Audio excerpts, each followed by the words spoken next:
नमस्कार दर्शक बंधु मुझे सिलीप विभाग आपण मान लगी आज गोटे छोट ओडिया कविता नहीं करी आइछे और मोर कवितार शीर्षक हूँ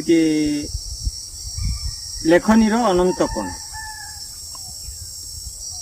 एरुंडी बंध डेई देउन थिबा कवि मनटीए केबे हजि जाए सागर बक्षरे खोजु खोजु मुक्ता भली तेजियान साहित्य खणीटाई बेले बेले बा से खोजी बुले विज्ञापन पृष्ठा को डाक जोगे पृष्ठा हेबा पाई एवं कविटीर सर्टिफिकेट हासिल करी चहटाई देवाकू कवि परवास किंतु अमानिया प्रतिभार झरणा झरी उठे सतत साधनारत लेखनीर अनंत कोणरू सन्यासीर आय व्यय और नर्दमार अव्यक्त वर्णना को आत्मस्थ करी कवितार रूपरे जार प्रकाशित रूप देखिबाकू अपेक्षारत थाए सही कवि मनती।